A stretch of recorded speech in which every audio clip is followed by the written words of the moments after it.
Interview plateau. Rebonjour sur le plateau d'interview du Forum de l'orientation. Alors, je suis en compagnie de Nathan, mon collègue, et d'Éric Olivier. Je vous laisse vous présenter. Bonjour, alors je m'appelle Éric Olivier, j'ai 49 ans, bientôt 50. Je suis directeur général du groupe des écoles Brassard. Ce sont des écoles d'art appliqué installées à Tours, Nantes, Caen, Paris et Bordeaux. On va fêter nos 70 ans cette année et on forme au métier du design graphique. La communication visuelle, la publicité, le web design, la 3D. Bref, tous les métiers où on a besoin de concevoir des images. D'accord. Et est-ce que vous pourriez nous expliquer en quoi consiste votre métier à vous précisément? Alors, mon métier en tant que directeur d'établissement. Alors, en fait, moi j'ai fait l'école Brassard il y a 30 ans. Je suis graphiste, directeur artistique de métier. Et les hasards de la vie ont fait qu'on m'a proposé un jour de venir distiller des heures de cours à l'école. Est-ce que ça t'intéresse de venir enseigner? J'ai dit pourquoi pas, je vais essayer. Ça m'a plu. J'ai partagé pendant un certain nombre d'années mon temps de travail entre l'enseignement des arts appliqués et la vie professionnelle. Je travaillais pour une agence de communication parisienne. Et puis la vie de l'école me plaisait beaucoup. Et donc je me suis investi peut-être plus que d'autres dans cet établissement. Et le précédent directeur qui partait à la retraite m'a proposé de prendre sa suite en tant que directeur de l'école de Tours. Voilà. Donc ça, c'était en 2009. Depuis, l'école a grossi, a été rachetée. Et j'ai été nommé directeur général de ce groupe-là en 2014. Voilà. Donc aujourd'hui, je dirige un groupe de 5 écoles, 1000 étudiants. Mais je reste d'abord un graphiste. Mon métier, c'est graphiste, même si je ne le pratique plus au quotidien. Mon quotidien, c'est de coordonner les établissements, les équipes pédagogiques, la vie des étudiants, la pédagogie, les enseignements, le contact avec le monde professionnel, évidemment. Mais à la base, je suis un graphiste. Voilà. D'accord. Et du coup, vous pourriez nous expliquer en quoi consistait votre métier de graphiste, du coup? Alors, un graphiste, c'est quoi? Peut-être partir d'abord des arts appliqués. Je vais remonter un étage au-dessus. L'art est un mot qu'on emploie beaucoup, qui veut tout dire et rien dire. Dans l'art, il y a deux grandes familles. Il y a les beaux-arts ou les arts plastiques. Qu'est-ce qu'un artiste? Un artiste, c'est quelqu'un de libre, c'est quelqu'un qui explore, expérimente, produit de l'art, expose et essaie de vivre de cet art. C'est quelqu'un de libre, mais aux revenus incertains, parce qu'on peut faire toutes les expos, on peut accrocher ses toiles au mur, on n'a pas la certitude qu'on va les vendre, enfin, que ça va intéresser quelqu'un. Dans le monde des arts appliqués, on va parler de designers plus que d'artistes. Les designers ne sont pas des gens libres. Ils ne sont pas libres parce qu'on a toujours en face de nous un client avec qui on met en place un cahier des charges. J'ai besoin d'un site internet pour vendre des pièces détachées automobiles. Faites-moi, s'il vous plaît, un site internet. C'est précis, c'est clair. Je ne peux pas faire à cette personne une boîte à œufs. Il va me dire, mais jolie votre boîte à œufs, mais j'ai besoin d'un site internet. C'est ça. Donc un designer, c'est ça. C'est quelqu'un qui conçoit des objets, des produits, des concepts qui ont vocation à devenir des produits en série. Le meilleur exemple peut-être pour vous faire comprendre ce qu'est un designer, c'est le designer automobile. C'est quelqu'un qui conçoit, qui dessine une voiture en fonction d'un cahier des charges, une petite voiture urbaine de petite dimension, électrique, etc. Ça, c'est un cahier des charges. Le designer, qu'est-ce qu'il va faire? Il va dessiner parce qu'il a des connaissances. Il n'est pas ingénieur, mais il a des connaissances en ingénierie. Il sait ce qu'attendent les ingénieurs. Il va donner forme à ce projet. Donc dans nos métiers, on va parler de designer graphique. Un designer graphique, c'est celui qui dessine les marques, qui crée des logos, qui crée les lignes de design de packaging, les produits, tous ces produits que vous avez dans les grandes surfaces. Derrière chaque packaging, derrière chaque boîte de céréales, derrière chaque brique de jus de fruits, derrière un emballage de parfum, il y a un designer qui a travaillé pour présenter ce produit. C'est le design interactif ou le design digital, c'est le web, les applications mobiles, c'est tout ça. C'est la publicité, pure et dure, concevoir des messages publicitaires, concevoir des affiches, concevoir des spots télé. Et puis c'est toute la partie numérique, digitale, 3D, qu'on appelle maintenant la 3D, l'image de synthèse. Là, on est dans des univers encore à part, où on conçoit, le designer conçoit des choses qui n'existent pas. On va dessiner, pour peut-être vous parler de façon un peu plus évidente, les jeunes qui entrent chez nous pour faire de la 3D, ils entrent pour deux raisons majeures. C'est travailler dans le cinéma d'animation, faire des dessins animés, ou faire des jeux vidéo. L'industrie du jeu vidéo. Donc dans ce cas-là, le designer conçoit des univers, ce qu'on appelle le concept art, conçoit, crée des personnages, c'est ce qu'on appelle le character design. On va créer des univers de jeu, des règles de jeu, ce qu'on appelle le gameplay, les game artists, les game designers. Puis après, on va passer à la production, on va travailler avec des gros logiciels de 3D pour mettre en mouvement tout ça, créer, animer, produire un film d'animation, un jeu vidéo. Voilà, c'est une activité qui est en croissance chez nous. Voilà. C'est à ça que servent nos écoles. D'accord. Donc vous nous avez dit en quoi consiste votre métier. Quelles sont les qualités requises pour l'exercer? 2 qualités essentielles. Dessiner et aimer dessiner. 1. Et 2, la curiosité. On n'invente jamais rien. On passe notre temps à recycler, à réadapter, à découper, à recoller, à démonter des idées, des concepts que d'autres ont eus avant nous. Tous les jeux vidéo qui sortent aujourd'hui s'appuient sur des concepts immémoriaux. Le nombre de jeux, de films qui reprennent Star Wars, c'est de la mythologie grecque. La saga Star Wars, ce n'est que de la mythologie grecque. Voilà. Donc il est important, pour être un bon concepteur, un bon créatif, d'avoir une énorme curiosité, un champ, une ouverture d'esprit très très large, et s'intéresser à peu près à tout ce qui bouge et à tout ce qui vit, ou tout ce qui ne vit pas. Nos domaines à nous, bien sûr, la publicité, le graphisme, le design, l'art, l'histoire de l'art, l'architecture, le cinéma, la bande dessinée, la gastronomie. Une très belle assiette bien dressée, etc., c'est du design. Je veux dire, il y a des gens qui réfléchissent pendant des heures à la façon de dresser un plat. Tout ça m'intéresse. Ça doit intéresser le candidat designer à tous les points. C'est ça, notre métier. C'est une véritable ouverture d'esprit. Moi, j'adore faire les salons et les forums comme ça parce que je rencontre les gens des autres stands, ce qu'ils font, etc. Ça m'intéresse toujours. Je discute avec des médecins, je discute avec des policiers, avec des profs d'université. Tout m'intéresse. Parce que tout est matière première. Voilà. Donc rien de nouveau sous le soleil. Comment ? Rien de nouveau sous le soleil. Non, on n'invente jamais rien. C'est très difficile d'inventer, de créer quelque chose que personne n'avait jamais. Oui. Ouais. Vous avez totalement raison. Du coup, ça implique quand même une certaine culture générale pour pouvoir Absolument. piocher dans tout ce qu'on connaît et le réadapter de différentes façons. C'est ça. Avoir sa propre culture G, avoir ses domaines de prédilection, bien sûr. On peut avoir plutôt une culture asiatique, manga, kawaii, je sais pas. Ça, ça peut être le socle de départ, mais c'est s'intéresser aussi à d'autres choses. Culture G, c'est... Je dis toujours aux jeunes qui viennent nous voir, quand vous êtes en vacances, marchez le long de la plage ou le front de mer, là, puis il y a une expo, là, il y a un truc marqué expo, peinture, etc. Allez voir, entrez. Peut-être que vous ressortirez très vite en disant mais ouais, c'est super moche, c'est affreux. Peut-être, mais peut-être pas. Puis en tout cas, il n'y a qu'un moyen de le savoir, c'est d'aller voir. Il faut aller voir, il faut se déplacer, il faut aller au contact des gens, au contact des choses. On vit une époque où les univers se rétrécissent un peu, c'est-à-dire que tout le monde regarde un peu le monde à travers un smartphone, un écran. C'est formidable, ça nous donne accès à des choses qu'on ne connaissait pas avant. On peut savoir en instant T ce qui se passe à Tiananmen avec Pékin, parce que je vais trouver une webcam qui va montrer. Super. Mais d'un autre côté, ça ne remplacera pas, ça ne remplacera jamais, enfin, selon mon point de vue, le contact, l'expérience unique d'aller voir, sentir les choses, voir, prendre des photos, vivre le truc. La culture G, c'est ça, c'est s'intéresser à tout.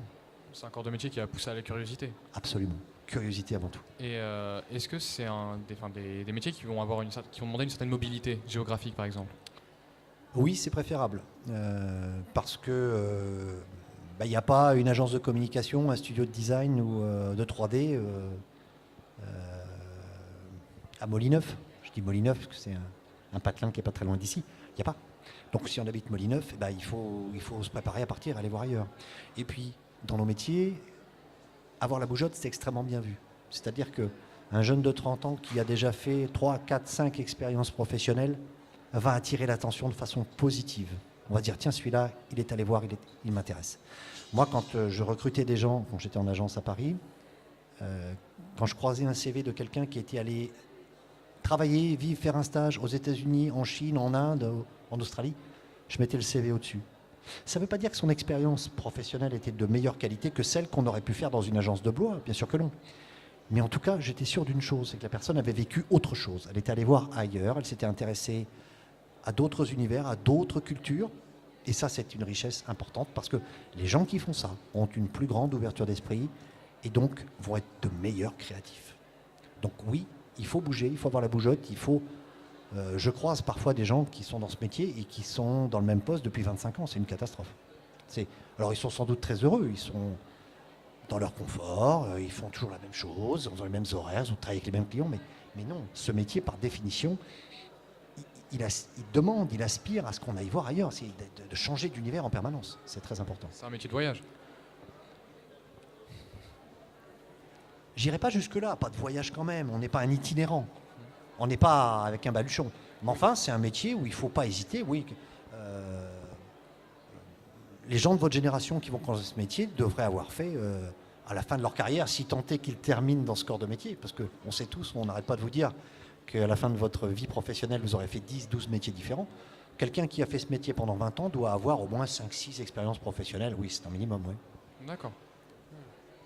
Donc, quels sont les avantages ou les inconvénients de votre métier, enfin, à votre avis? Avantage, on s'ennuie jamais. On fait jamais la même chose, si tant est qu'on ne reste pas dans la même boîte. Si on est mobile, si voilà, on peut faire toute sa vie des choses différentes. Les univers sont tellement vastes, tellement différents en fonction des structures, en fonction des clients qu'on rencontre. On peut ne faire la même chose. Ça, pour moi, c'est super important parce que c'est l'antidote contre l'ennui, la routine. C'est des métiers super créatifs, c'est des métiers très valorisants. On crée des choses. C'est des métiers où les gens ne sont pas forcément connus. Vous allez voir un super concept de jeu vidéo, etc. Il y a peu de chances que vous saviez qui a créé ces univers-là. En cherchant, vous allez trouver, mais ce n'est pas des stars, ce n'est pas des gens qui font la Starac, etc. Mais c'est très valorisant, c'est des métiers super créatifs. Inconvénient, c'est des métiers qui évoluent très vite, extrêmement vite. Les technologies sont en perpétuelle évolution, donc il faut suivre. On n'a jamais fini d'apprendre. On ne peut jamais se reposer. Les logiciels, il y a une version tous les ans qui sort. La 3D, pour ne parler qu'elle, c'est des dizaines de logiciels. On n'a jamais fini d'apprendre, on ne peut jamais se reposer. C'est des métiers où il faut avoir de la flexibilité, accepter de faire des grosses semaines et puis de partir en vacances après. Moi, je connais des gens qui sont à leur compte, qui font des très très grosses semaines et puis qui partent 10, 12, 14 semaines en vacances par an. Voilà. Il faut être adaptable, il faut être souple, flexible. D'accord, et du coup c'est un métier qui peut avoir directement un impact sur la vie personnelle en fait.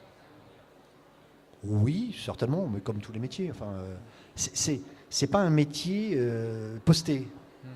Un métier posté, c'est quelqu'un qui fait 8h midi, 2h 6h, ou qui fait les 3-8, etc., qui peut adapter son rythme de vie à ça. Non, on peut bosser des week-ends, on peut faire des charrettes. Ce qu'on appelle les charrettes dans notre métier, c'est travailler tard le soir.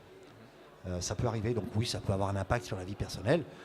Il faut bouger, je l'ai dit, donc forcément, quand on bouge, il faut déménager, si on a des enfants, les réinscrire dans une nouvelle école, si on a un conjoint ou une conjointe, il faut qu'elle trouve un autre boulot elle aussi, etc., etc. En ça a un impact sur la vie personnelle, oui.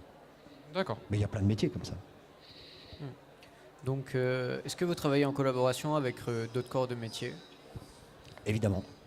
Évidemment, on est au carrefour de tout un tas de professions. Dans les métiers de la communication visuelle, du graphisme, on travaille avec des... Alors, par où je commence? On travaille avec des gens qui écrivent, des concepteurs-rédacteurs, des gens qui écrivent des messages. On travaille avec des photographes, des gens qui font de la photographie. On travaille avec des illustrateurs. On travaille avec des imprimeurs, les gens qui impriment les documents. On travaille avec des diffuseurs. On travaille avec des régies publicitaires. Le spot publicitaire que vous voyez le soir dans le spot de TF1, c'est des gens qui travaillent pour le placement de ça. On travaille avec des chefs de fabrication, on travaille avec... Alors, on passe du côté du web, du côté du digital. On travaille avec des web designers, avec des développeurs, des gens qui codent. On travaille avec des community managers. On travaille avec... je sèche un peu, mais je pourrais sans doute en trouver encore plein d'autres. Oui.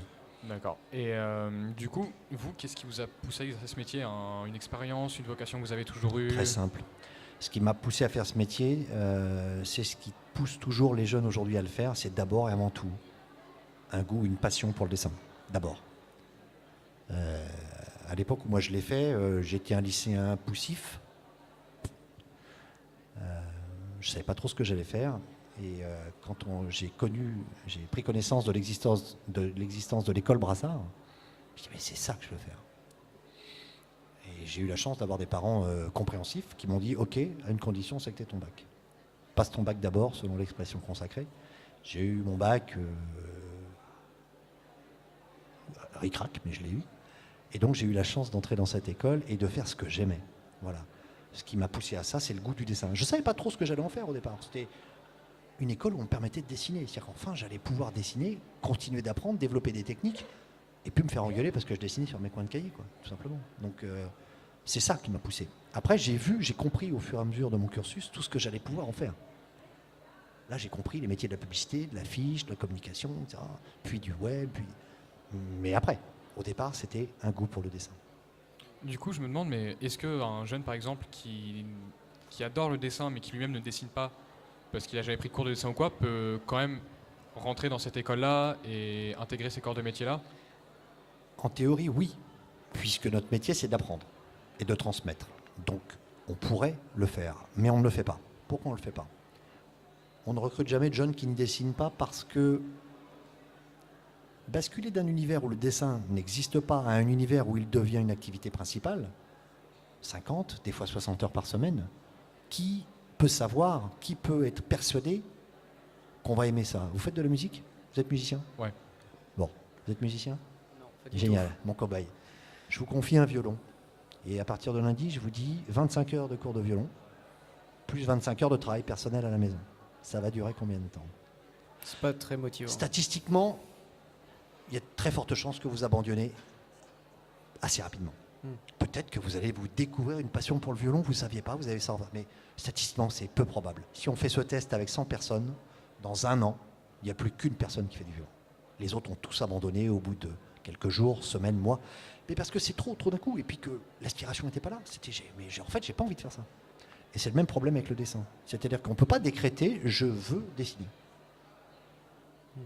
Les gens qui entrent dans nos écoles sont des gens qui dessinent depuis toujours. C'est le fils du voisin, le machin, il est doué, il a un don.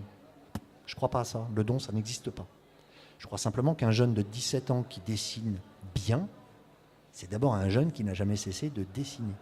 Et comme c'est sa passion, il fait ça à longueur de journée, aux grandes dames de ses profs ou de ses parents d'ailleurs. Ils se font engueuler pour lui. Mais comme il fait que ça, il progresse. Quand on ne fait bien que ce que l'on aime, je crois profondément à ça. Le talent, c'est avoir envie de faire les choses. Je crois quand on dit quelqu'un il a du talent, quelqu'un qui a du talent, pour moi, c'est quelqu'un qui a envie de faire les choses et de les faire bien. Voilà. Quand on n'a pas envie de faire les choses, on ne les fait pas bien. C'est difficile, on les fait sous la contrainte. Donc c'est ça, voilà. Donc non, je ne prends pas, nous ne prenons pas dans nos écoles de jeunes qui n'ont pas de dossier de dessin. Après, le niveau, c'est autre chose. Le niveau de dessin, on prend des gens avec des niveaux très variables. Des gens qui ont d'excellents niveaux, je viens d'en parler, des malades du dessin, il y en a, et c'est très bien. Mais aussi des gens qui ont des dossiers plus modestes, parce que ce n'est pas le seul critère d'évaluation. Je l'ai dit, la curiosité, la culture générale sont des critères aussi importants. Voilà. Et on a des gens qui rentrent avec des niveaux modestes en dessin et qui arrivent tout à fait à suivre un cursus et qui deviennent de très grands professionnels. Ce n'est pas un problème. Et du coup, chaque profil est assez unique parce que chaque personne va avoir son propre style, son propre univers. Donc il y a très peu de chances de tomber deux fois sur des choses qui vont se ressembler. Trait pour trait. En théorie, non. Mais quand même, on est dans la culture de l'image, c'est-à-dire qu'en fait, les gens qui font ce métier-là passent leur temps à se documenter. On en a parlé tout à l'heure, la curiosité. Il y a maintenant un maximum d'outils, des Pinterest, etc. J'en passe des meilleurs, des outils qui sont des véritables catalogues d'images, de références pratiquement infinis. Et les gens parcourent ça en permanence. Et le problème, c'est très bien, mais à un moment donné, on a de plus en plus de gens qui sont, je vais employer l'expression d'un jeune il n'y a pas longtemps qui s'est fait taper sur les doigts, victimes de leur documentation. C'est-à-dire qu'à un moment donné, ils ne se rendent plus compte qu'ils copient. Ils recopient quelque chose qu'ils ont vu quelque part. Dans nos métiers, c'est peu souhaitable. On s'inspire, on pastiche, mais on ne recopie pas. Si vous travaillez pour une marque de soda que vous créez en France et que vous écrivez votre marque de soda avec une anglaise comme ça, vous voyez ce que je veux dire, la marque en face va vous dire oh, hop là, viens là, toi, hop, procès, machin, etc. Ben voilà. Donc, on doit veiller dans nos métiers à la singularité, à l'originalité. C'est-à-dire que moi, quand j'exerçais ce métier, je veillais toujours à ne pas faire ce qu'on attendait de moi, à faire la proposition différente. Quand vous travaillez en agence, vous êtes souvent en compétition avec d'autres agences. Vous travaillez sur une identité de marque, vous travaillez pour une marque, admettons, de soda. Bon, ben, vous avez 10 propositions sur la table. Et sur les 10 propositions, vous allez avoir 6, 7, 8 propositions attendues. C'est-à-dire, ah bah oui, fallait le faire comme ça. Puis à un moment, il y avait, ah, tiens, ça c'est original, on n'avait pas pensé ça comme ça. Moi, j'avais toujours tendance à essayer de faire ça comme ça, en me disant, il faut marquer les esprits, il faut être dissonant, donc je tente autre chose. Donc j'essaye de faire différent. Think different, comme disait l'autre avec la pomme. Voilà. D'accord. Et est-ce que vous pourriez nous donner une fourchette de salaire de ces métiers-là environ? Ça démarre bas, comme tous les salaires. Enfin, ça peut démarrer bas. En général, un designer commence à 22 24 000 euros par an. Donc on est à 2000, 2002, 2003 par an. Je parle toujours en brut. Salaire brut. Donc ça fait 1008 net, quoi. Il n'y a pas de limite. Et après, il n'y a pas de limite. Il n'y a aucune limite. Je connais des directeurs de création à Paris qui gagnent 8, 9, 10 000 euros par mois. Donc 100 000, 120, 130 000 euros par an. C'est en rapport avec vos qualités intrinsèques. Si vous êtes un créatif avec énormément de valeur ajoutée, si vous êtes capable de créer des choses extraordinaires, enfin des choses qui font qu'on va pouvoir vendre très cher, que des marques vont venir réclamer, votre travail n'a plus de prix. Voilà. Il n'y a pas de plafond, il n'y a pas de limite. Donc, en dernière question, quel conseil donneriez-vous à un jeune voulant exercer cette profession? Vérifier en amont qu'on aime le dessin. Est-ce que c'est réel ou est-ce que c'est juste une lubie comme ça je décalque un super-héros pour les copains parce qu'ils me le demandent? Ou est-ce que j'ai vraiment un goût pour ça? Donc je dis aux jeunes qui viennent sur notre stand, mettez-vous au dessin régulièrement, toutes les semaines. Dessinez, dessinez. Remplissez les cahiers. Ne cherchez pas à faire des choses abouties, terminées, mais pratiquez le dessin. Faites du dessin d'observation, beaucoup de dessins d'observation. Dessinez toutes les choses qui vous entourent, tout et n'importe quoi. Ça n'a aucune importance. Dessinez, dessinez, et ouvrez vos chakras, ouvrez vos horizons, cultivez-vous, soyez curieux. Si ces deux éléments sont reçus, il n'y a pas de raison que ça ne fonctionne pas. D'accord. Eh ben, merci beaucoup d'avoir Merci répondu à nos beaucoup, c'était questions. passionnant. Merci à vous. Au revoir. Au revoir.